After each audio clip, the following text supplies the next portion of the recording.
আর একটা ছবির ডায়লগ আমি বলছি, যেটা বাংলা ছবিতে ইতিহাস হয়ে রয়েছে। আজও সেই রেকর্ড বাংলা ছবি মানে টালিগঞ্জ পাড়া ভাঙতে পারেনি।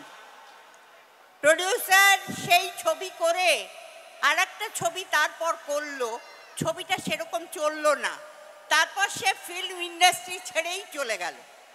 কোটি কোটি টাকা ইনকাম করেছিল বাংলা ছবিতে। সেই ছবির একটা ডায়লগ আমি বলছি, যা যা যা যা, ওরে ওরে আর চুপ কইরা থাকিস না জোসনা আমার, যা রাজকুমারের কাছ থেকে আশীর্বাদ চাইয়ালো, যা জোসনা যা আশীর্বাদ চাইয়ালো।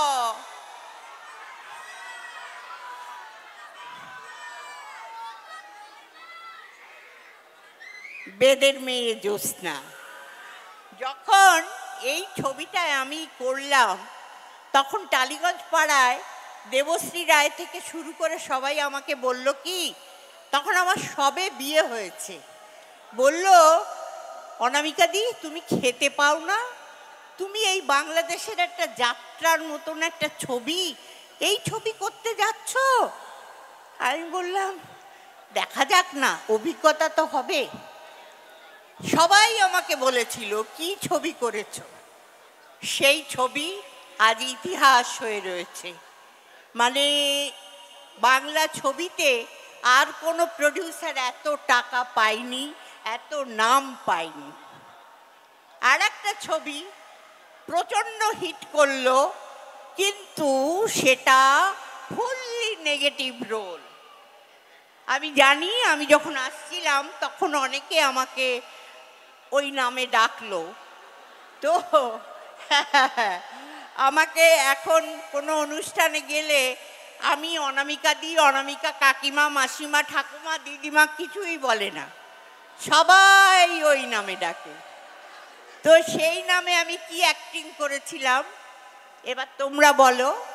আমি একটা ডায়লগ বলছি, ছবির নামটা বলো, শুধু আমার নাম মনে রাখলে হবে না। যা যা যা ডেড বডিটা নিয়ে গিয়ে বাবলু কোলের দরজায় ফেলে দিয়ে বলবি বিন্দু মাসি তারা মায়ের প্রসাদ পাঠিয়েছে, যা নিয়ে যা।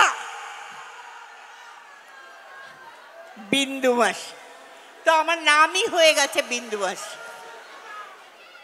ছবিটার নাম কি? ইয়েস, ঘাতক।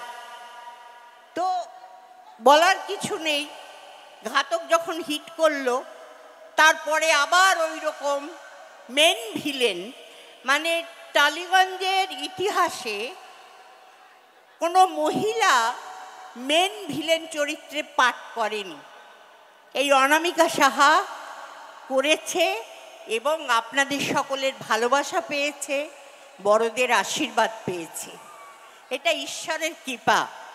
না হলে আজও 10 বছর 12 বছর হয়ে গেছে ছবি বেরিয়েছিল, আজও পর্যন্ত আমি বিন্দুবাসী হয়ে আছি। এটা একটা বড় পাওয়া, বলুন।